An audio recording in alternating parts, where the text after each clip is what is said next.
Hello students. In this lecture, we'll be continuing the discussion about the analysis of beams by the flexibility matrix method.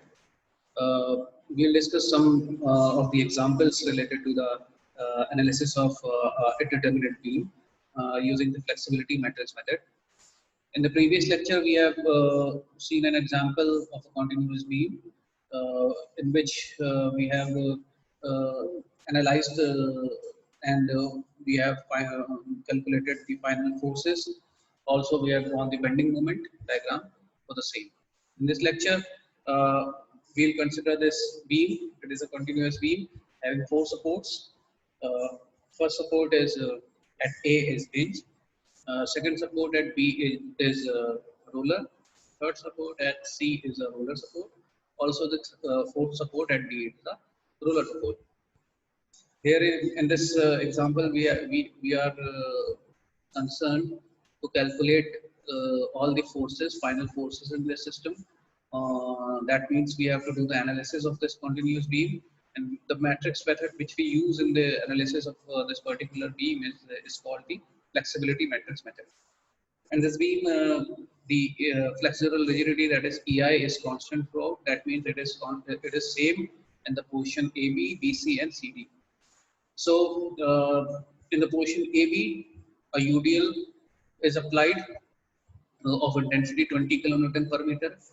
In the portion BC, point load of 60 kilonewton per meter. Point load of 60 kilonewton, not per meter. It will be only kilonewton is acting. Also in the portion CD, uh, uh, UDL of intensity 10 kilonewton per meter is acting. A span of AB is 12 meters, span of BC is also 12 meters, and a span of CD is also 12 meters. So first step will be to calculate the degree of static indeterminacy in this case. So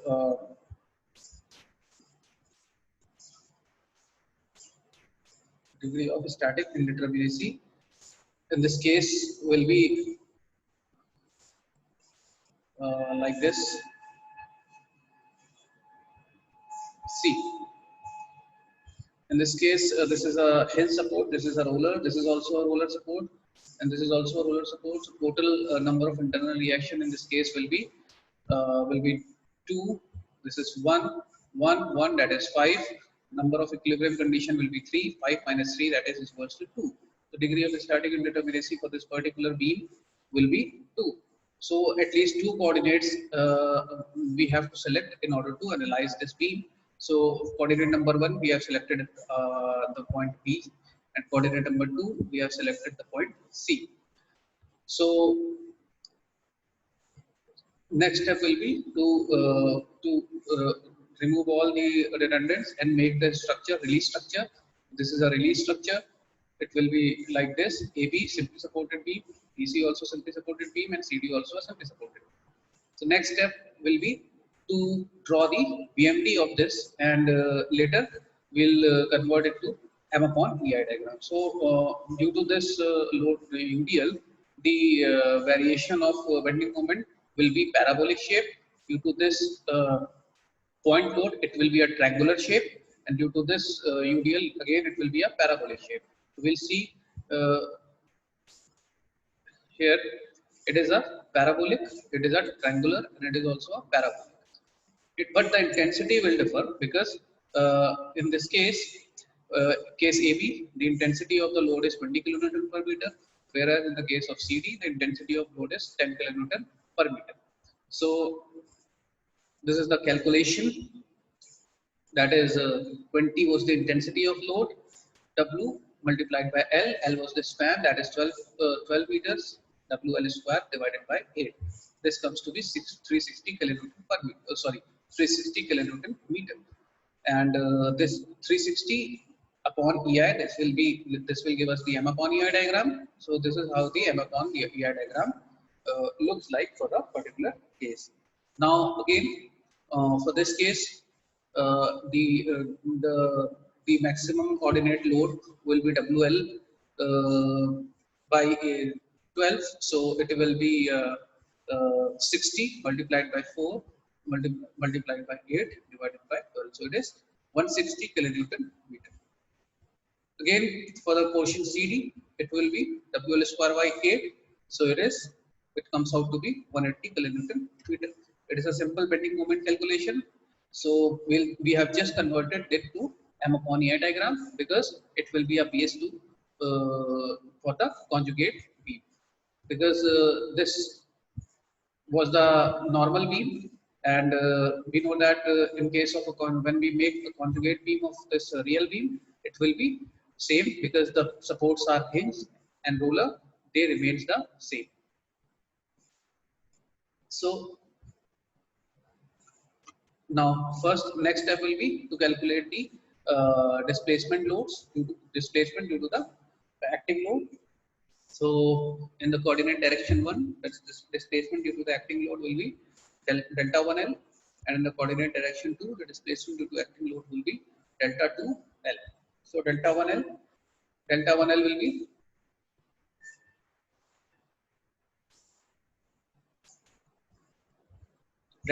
be like this. This is coordinate direction 1. Sorry, this is a coordinate direction 1. This is coordinate direction 2. The first coordinate is here and second coordinate is here. So delta 1L will give the value of the displacement at coordinate number 1. So what is the value? That is simply we know that rotation of AB at B and rotation of BC at B. So rotation of AB at B is simply R1B, and rotation of BC at B is simply R2B, as we have discussed in the previous lecture, that it will be a sum of this RB1 plus RB2. So this is RB1 and this is RB2. So RB1 will be what? RB1 will be the uh, will be due to the parabolic shape load, and RB2 will be due to the this triangular load. So it is half into base, half into base into height multiplied by 2 by 3 plus half into base is 12 into height and multiplied by the this thing the total intensity of the load. So this will give the value 1973.33 upon EF. Now similarly in the same way we need to calculate the displacement in the coordinate direction 2 due to the acting load, and coordinate direction 2 will be this. Again here will be RC1 dash plus RC2 dash. So again this is R1L plus R2L. So we can write half into base. This is a triangular load, same as in this case. Just the difference will be here we have taken a distance as 8. Here it will be 12. Oh, sorry, 4. Because the the load is not acting on a center. It is acting uh, at a distance of 8 meters from one end.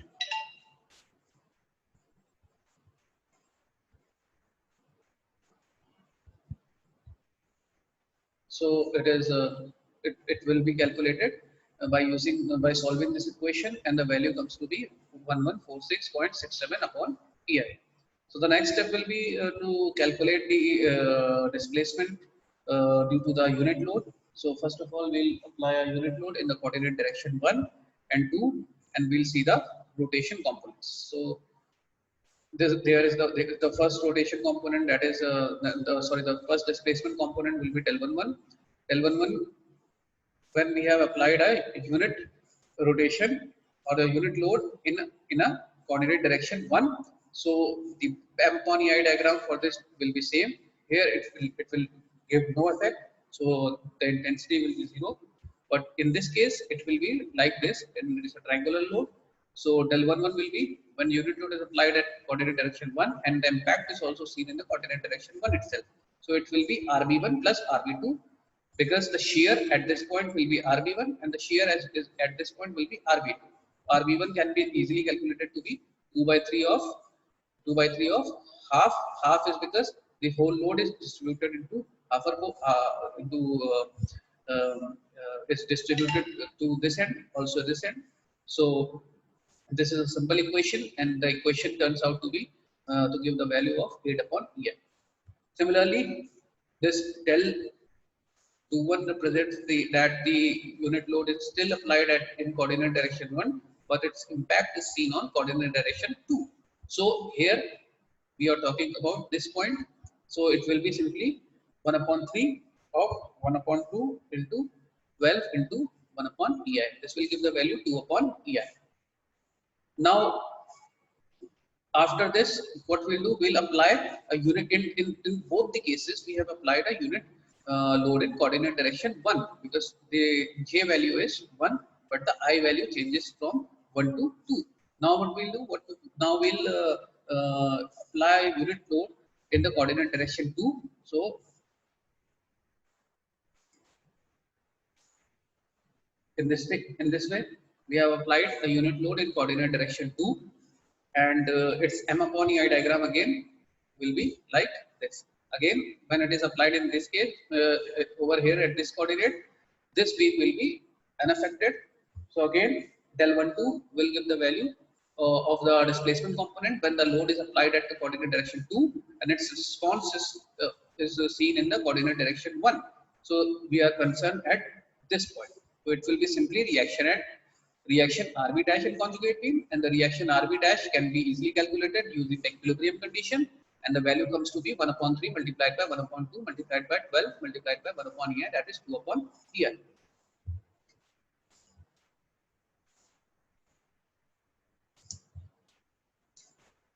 Now again, this is del 2 2. Del 2 2 is when the unit load is applied in coordinate direction 2, and its impact is also seen in coordinate direction 2 only. So that means we are concerned about this point, and we can see that this point will give the total value of RC, that is combination of RC1 dash and RC2 dash. So RC1 dash we can calculate easily. Let me give you a thing like for this particular load, if this is RC1 dash, obviously this will be RB2 dash, this will be RB2 dash. So what will be the value of RB2 dash? We can simply calculate by using equilibrium equation, that is RB2 dash plus RC1 dash, that is this thing, is equals to the load of this triangle, that is half into basis 12 multiplied by height is 1 upon EI, that is 1 upon EI. So this will give the load of this whole triangle, that is half into base into height, and we can, by using second equilibrium equation, what we can do, we can simply take a moment about any of the end. For example, if we take moment about this end, the total moment will be RB2 dash multiplied by 12. This is up clockwise, so it will be positive, minus this triangular load, that is half into 12 into 1 upon EI multiplied by the distance where it is acting. So it will be acting, this will be the centroid, and this distance will be simply what? It will be 1 upon 3 times the 12. So this is how we can calculate RB2 dash, and this is what written over here. And similarly, in this case also, the total sum will be RC1 dash plus RC2 dash. RC1 dash will come from this equation itself, and for RC2 dash, we need to do the same procedure for this triangle also. The equation for this triangle will be RC2 dash plus this is RD is equals to load of this triangle, and the load of this triangle is also same. It is half into base is 12, and the height is 1 upon EI.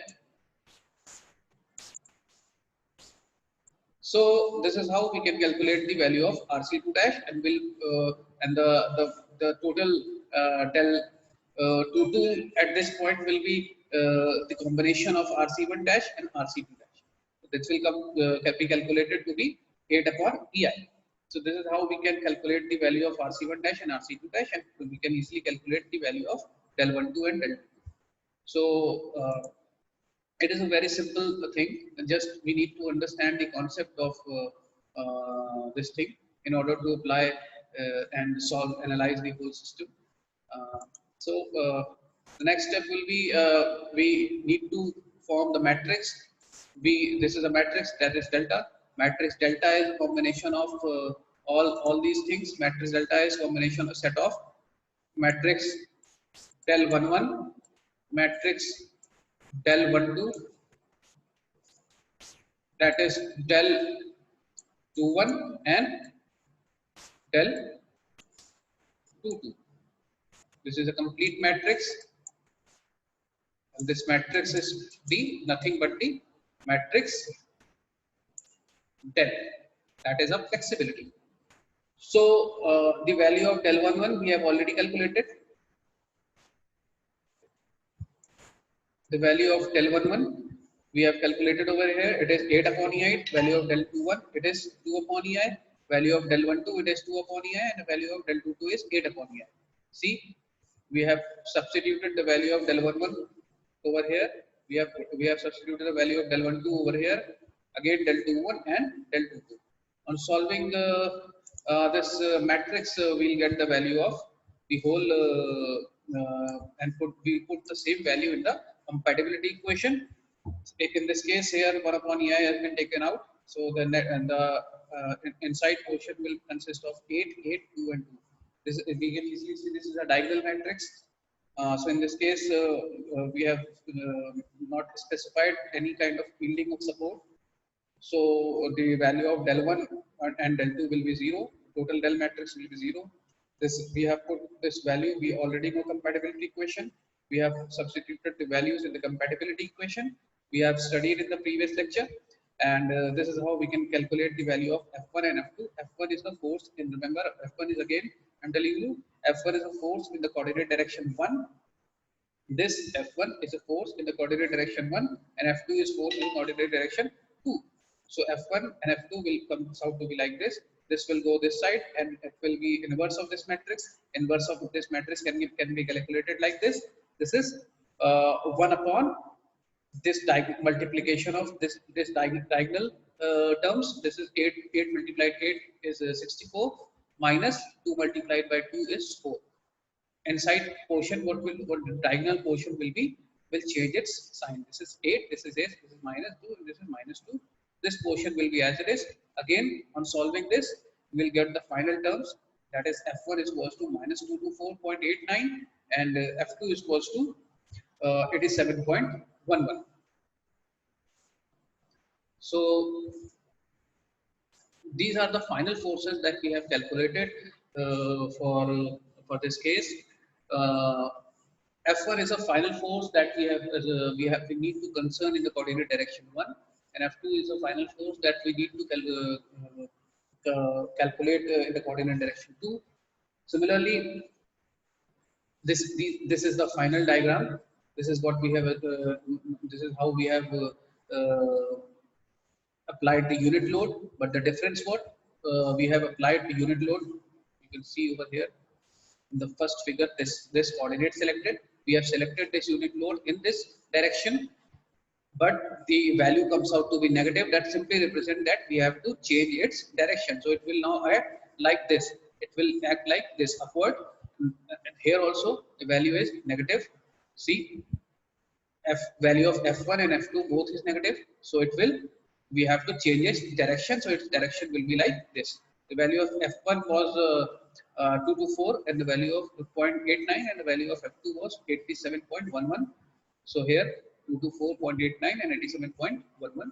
This is a complete release structure, and we have calculated the final forces. Now what we have to do? We have to draw the bending moment diagram for the same.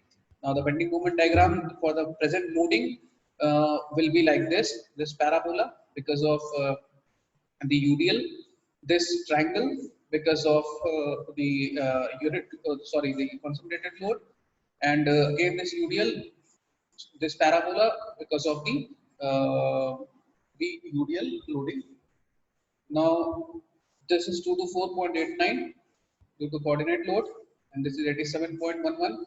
The net portion that is under this region will be the effective bending moment diagram for the complete beam. So this is how we have analyzed this beam in this case also, and we can do the same for the other problems as well. Again, there are simple steps for the calculation and analyzing the beam. First of all, we need to calculate the static indeterminacy of any beam. Then we are concerned to solve and analyze the beam using the conjugate beam method. For that, we need to draw the bending moment diagram. Before that, we need to make the structure release. And for the release structure, we'll draw the M upon EI diagram. After drawing the M upon EI diagram, we know that according to conjugate beam theorem, the M upon EI diagram will be the loading diagram for the conjugate beam. So it will be a loading diagram. Due to that loading diagram, with the help of this, we'll calculate del 1L. This is del 1L. Again, this is del 2L.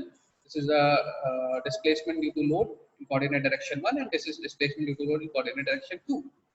This is simply we have applied a conjugate beam theorem that says that if we need to calculate displacement in a real beam, that will be same as the shear in the shear in its coordinate beam. Shear in its shear force in the conjugate beam. So this is how what we have calculated. We have calculated the shear force, and we have simply added to get the final displacement. Similarly, for the second coordinate also. Then the next step, what we have done is we have applied a unit load in each coordinate direction. First we have applied a unit load of 1 kilonewton meter in the coordinate direction 1, and we have drawn the bending moment, M upon EI diagram, and we have calculated the displacement component, that is del 11 and del 21. Remember, del 11 and del 21, both the cases, the unit load is applied to coordinate direction 1 only. But the difference is, in the first case, in case of del 11, its effect is seen on the first coordinate itself, whereas in the second case, its effect is seen on the second coordinate.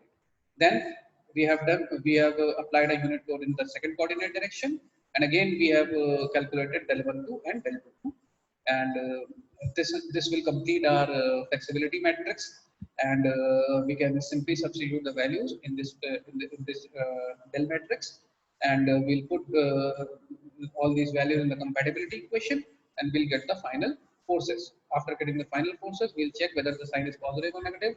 If the sign is negative, it simply means the direction which we have assumed simply needs to change.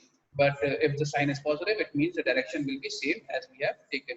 So by this, we'll draw the final release structure diagram, and we'll write the values that we have calculated for F1 and F2. With the help of when we are known to everything, we'll simply draw the bending moment diagram, and the net portion, this shaded portion, will give the net bending moment diagram for the whole beam.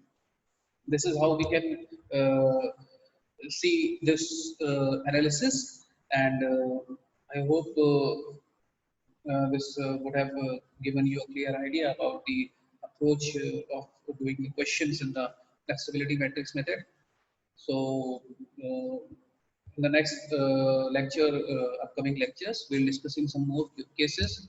Remember something, there are the major cases which we need to consider for both flexibility as well as the stiffness matrix method.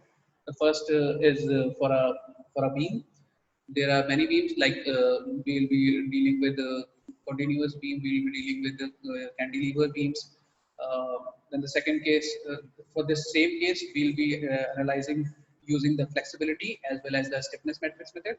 Then the second case will be of plate frame, that is also called a rigid frame, rigid jointed frame. For the same rigid jointed frame, we'll be analyzing the beam using both methods, that is flexibility as well as the stiffness matrix method. Then the third will be category will be analysis of a rigid jointed analysis of a pin jointed trusses. in the analysis of pin jointed trusses also, we'll be analyzing the beam using the both methods, that is a flexibility and stiffness method.